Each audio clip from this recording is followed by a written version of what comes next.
देखिए बेटा, 20वां चैप्टर तो आपका पूरा हो चुका था।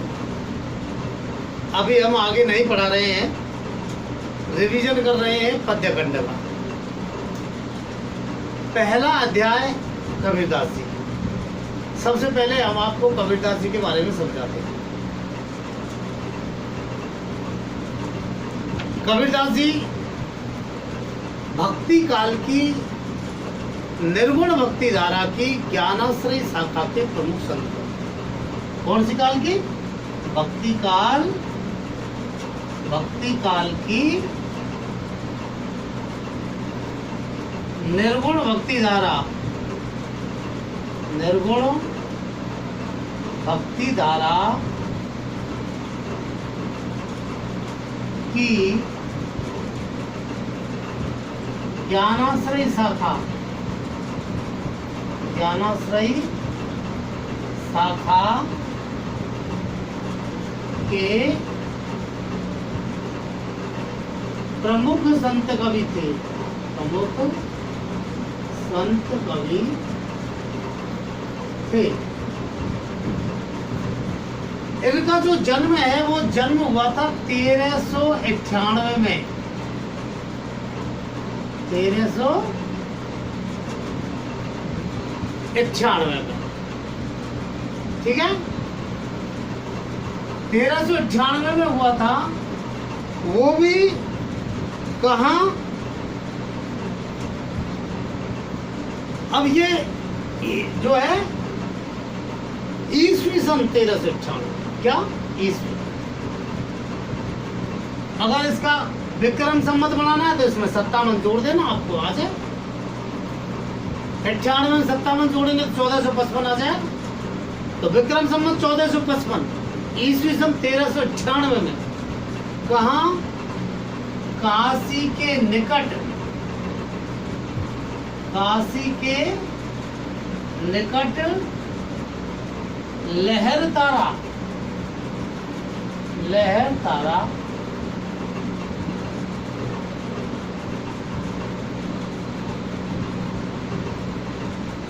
तालाब, लहरतारा तालाब है काशी में। काशी बनारस को कहते हैं। तो वहाँ लहरतारा नाम का तालाब है। अब तो खैर कॉलोनी कट गई है वहाँ बहुत सी जगह में। उसमें तो उसमें ये जो है इनके माता पिता जो कहलाते हैं नीरू और नीमा, उनको पड़े हुए मिले थे। ऐसा कहते हैं कि कोई विधवा ब्राह्मणी अपने नवजात शिशु को वहां डाल गई थी, और वहां डाल गई तो ये बालक रो रहा था। उधर लहरतारा तालाब से ही उसके किनारे से होकर के नीरू और नीमा नामक जुलाहा दंपत्ति, जुलाही जाति होती है मुसलमानों में, तो जुलाहा दंपत्ति जो है आ रहा था। दोनों पति पत्नी आ रहे थे अपनी बैलगाड़ी से। वहां पत्तों में जो बेल थी, उन बेलों के पत्तों में इस बालक के रोने की आवाज आई उनको। तो रोने की आवाज आई तो दोनों जो है उन्होंने गाड़ी रोक दी, अपनी गाड़ी रोक दी। उतर करके वो गए जिधर से आवाज आ रही थी, तो वहां एक नवजात शिशु पड़ा हुआ मिला।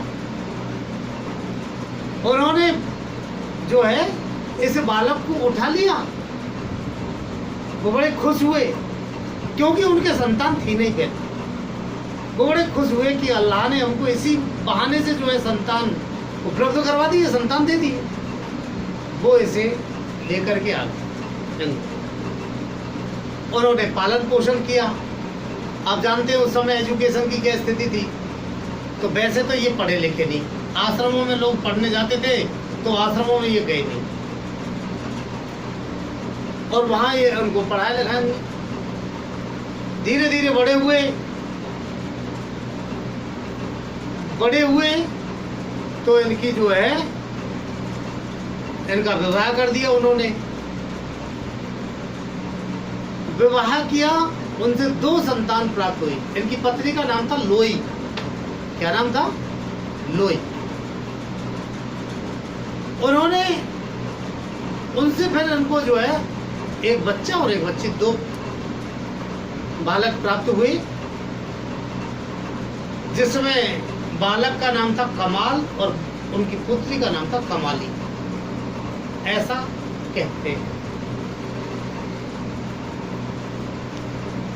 ऐसा कहते हैं कि तुलसीदास, कबीरदास जी जो है, इन्होंने विधिवत तो शिक्षा ग्रहण नहीं की, लेकिन इनका जो ज्ञान था वो ज्ञान किस पर आधारित था? एक तो देशाटन पर।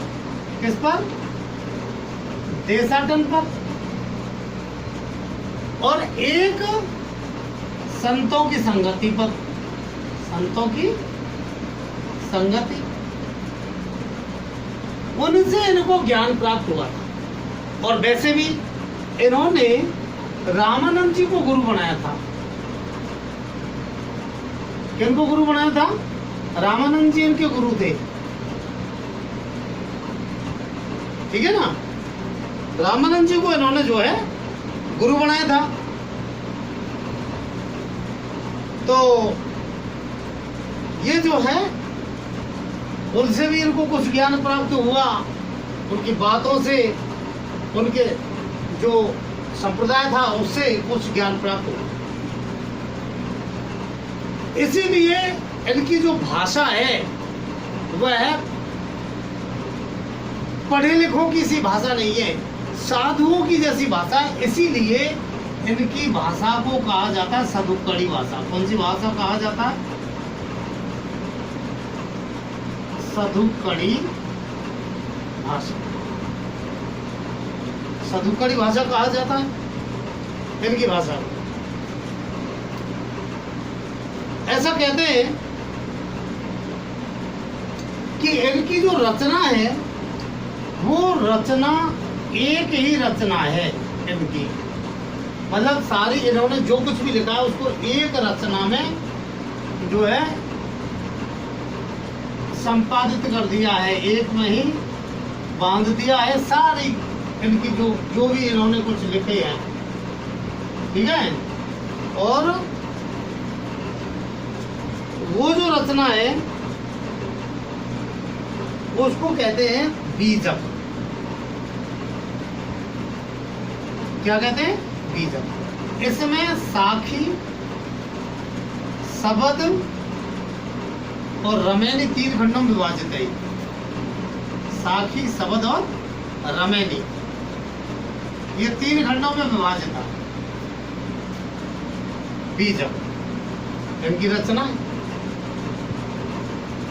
अब इसमें इन्होंने ईश्वर भक्ति, गुरु भक्ति, गुरु का महत्व, समाज की बुराइयों के खंडन, चाहे वो हिंदू धर्म हो या मुस्लिम धर्म हो। भाई उस समय भी, आज भी इन दोनों धर्मों की अधिकता है और उस समय भी दोनों धर्मों की अधिकता है। तो इसमें जो बुराइयां थी उनका इन्होंने खुल करके खंडन किया। हिंदुओं की बुराई, जो भी कमियां थी उन कमियों को इन्होंने खुल करके कहा। मुसलमानों की जो बुराइयां थी उनको खुल करके कहा। कांकर पत्थर जोड़ के मस्जिद लई चनाए, ताचड़ मुल्ला बागदर क्या बहरा भया खुदा है। हिंदुओं के लिए भी कहा, पान पूजे हरि मिले तो मैं पूजू पान, याते तो चाकी भली पीस का संसार। और गुरु का महत्व तो इन्होंने अत्यधिक जो है वर्णित किया, क्योंकि उन्होंने कहा है, सब धरती कागज करूं लेखन सब बन राय, 7 समुद्र की मसी करूं गुरु गुण लिखना न चाहे। मैं सारी धरती को कागज बना लूं, सारी वनस्पति की लेखनी बना लूं, और 7 समुद्रों की जो है शाही बना लूं, तब भी मैं अपने गुरु के गुणों को नहीं लिख सकता। ये भी पूरे नहीं है गुरु के गुणों को लिखने के लिए, इतने गुण होते हैं। लेकिन उन्होंने ये भी कहा है कि गुरु जान करके समझ करके करो, सही गुरु बनाओ। उन्होंने लिखा है, जाका गुरु भी अंधला चेला खरा निरंद, अंधे अंधा ठेलिया दोनों को पढ़। जिसका गुरु अंधा होता है उसका चेला बिल्कुल ही अंधा होता है। अंधे अंधे को धक्का दे रहा है कि चल मैं तुझे मार्ग बताऊं, और तो दोनों जाएंगे और कुआं में गिर पड़ेंगे। कहीं ना कहीं कुआं मिलेगा, गिर पड़ेंगे। कहने का मतलब अज्ञानी गुरु अगर किसी शिष्य को कहे कि मैं तुम्हें उद्धार का मार्ग बताऊं तो उसको खुद को ही ज्ञान नहीं है, मतलब वो क्या बताएगा, वो नहीं बता सकता। इसलिए गुरु को सोच समझ करके गुरु करने का उन्होंने जो है बात बताई है। तो इस प्रकार से कबीरदास जी ने समाज, इनको वाणी का डिटेक्टर कभी कहा जाता है। किसका? वाणी का डिटेक्टर कभी, कबीरदास जी को। तो इन्होंने जो है इस प्रकार से ईश्वर भक्ति करते हुए, गुरु की वंदना करते हुए, समाज की बुराइयों को बेधड़क बिना झिझक के उनका खंडन करते हुए और लंबा जीवन जिया। 120 ईयर्स, 120 साल इनका जीवन चला था और सन 1518 में इनकी मृत्यु, 1518 ईस्वी में इनकी मृत्यु।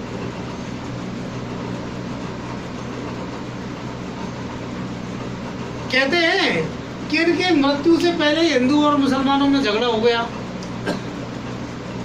हिंदू तो कहने लगे कि ये कबीरदास जी हिंदू है, इसलिए हम इनका अंतिम संस्कार जो है शमशान भूमि में हिंदू विधि से करेंगे। मुसलमान कहने लगे कि ये मुसलमान है, इसलिए हम जो है मुस्लिम विधि से करेंगे। और लेकिन इन्होंने, ये मरने से पहले ही हो गई इतनी बातें, तो इन्होंने कहा कि ऐसा करो, मेरे शरीर के 2 टुकड़े कर लो, आधे को जला देना, आधे को गाड़ देना। तब जाकर के उनमें सहमति बनी। आज भी उत्तर प्रदेश में मतलब मगहर स्थान है उत्तर प्रदेश में, वहाँ मगहर में इनका निधन हुआ था। और मोदी सरकार ने, प्रधानमंत्री नरेंद्र मोदी ने शायद 2-1 साल पहले 2 करोड़ रुपए उनकी जो है कबीर मठ के लिए, कबीर में जो कबीर आश्रम बना है उसके लिए 2 करोड़ से ऊपर रुपया दिए हैं, और जिससे वहाँ उनका स्थान बना हुआ है। तो ये तो हुआ आपका कबीरदास जी का परिचय। कितनी मिनट? 13 हुआ है। तो अब आप देखिए, अब हम बात करते हैं दोहों की। तो इसमें पहले तो दोहे हैं, 12 दोहे हैं, और उसके बाद में है 2 पद। तो पहला दोहा है गुरु गोविंद तो एक से या एक है, दूजा यहू आकार, आपा मेट जीवित मरे तो पावे करता। गुरु गोविंद तो एक है। इन्होंने कहा है कि ईश्वर और गुरु दोनों का रूप एक ही है। गुरु गोविंद तो एक है, गुरु गोविंद तो एक है, दूजा यहू आकार,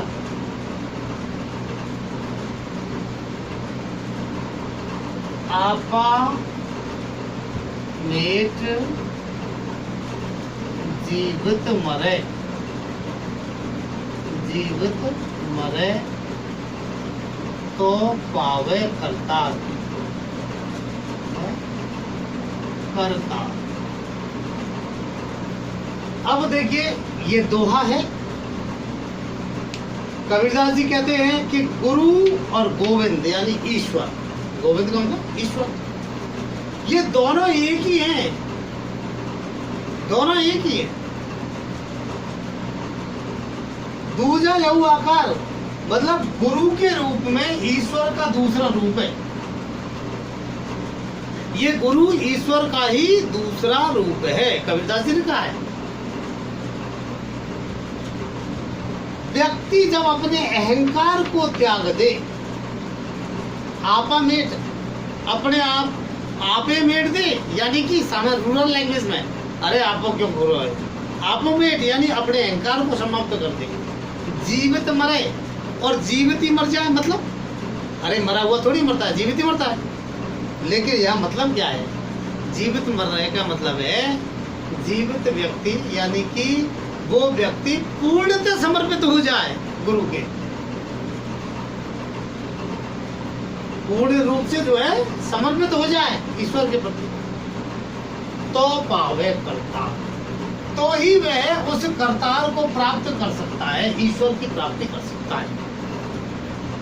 यानी कि अगर वह अपने अहंकार को मिटा करके और पूर्ण रूप से समर्पित हो जाए ईश्वर के प्रति, तो ही वह जो है ईश्वर की प्राप्ति कर सकता है, तो ही ईश्वर की प्राप्ति कर सकता है।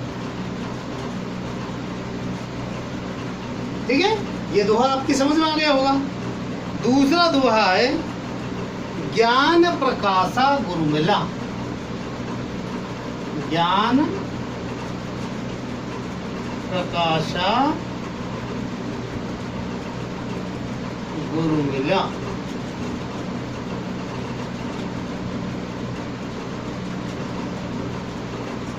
गुरु मिला सो जब बीसर जाए, सो जिमी बीसरी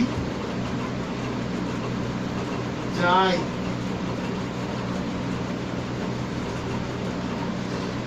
जब गोविंद कृपा करी, जब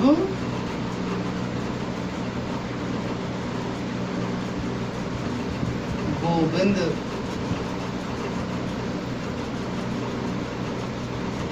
कृपा करी,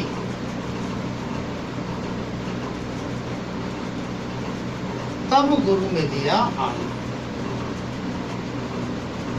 तब गुरु में दिया आए। ज्ञान प्रकाशा गुरु मिला सोच में भी समझा। तो देखिए कबीरदास जी कहते हैं कि जब मेरे मन में जब ज्ञान का प्रकाश हुआ, किसका प्रकाश हुआ, ज्ञान का प्रकाश हुआ, तब जाकर के मुझे गुरु मिला। जब मेरे मन में ज्ञान हुआ कि हाँ मुझे गुरु बनाना चाहिए ताकि मुझे उद्धार हो, तो मेरे मन में जब उस ज्ञान की उत्पत्ति हुई तब जाकर के मुझे गुरु मिला। सच्चा गुरु तभी मिला। सो यानी उसको, जमी यानी कैसे, बीसर यानी भूला, जाए यानी जाए। तो ऐसे गुरु को भला कैसे भूला जा सकता है? सो यानी उस गुरु को, जिमी यानी कैसे, बीसर जाए यानी भूला जाए, उसको कैसे भूला जाए? जब मेरे मन में ज्ञान का प्रकाश हुआ तब जाकर के तो गुरु की प्राप्ति हुई। भला मैं उस गुरु को कैसे भूल सकता हूँ? जब गोविंद कृपा करी तब गुरु ने लिया। जब ईश्वर ने कृपा करी तब जाकर के मुझे गुरु मिला। ईश्वर की कृपा से सच्चे गुरु की प्राप्ति होती है, वरना तो ऐसे गुरु तो बहुत है, आसाराम बापू जैसे, और जो है और भी नारायण साईं वगैरह, ऐसे गुरु तो बहुत है। लेकिन सच्चा गुरु ईश्वर की कृपा से ही प्राप्त होता है, जो हमें सच्चा ज्ञान दे और जिसको सच्चा नॉलेज हो। ठीक है, तो ये दोनों दोहे हो गए, कबीरदास जी का परिचय हो गया, और आगे हम आपको बताएंगे कल।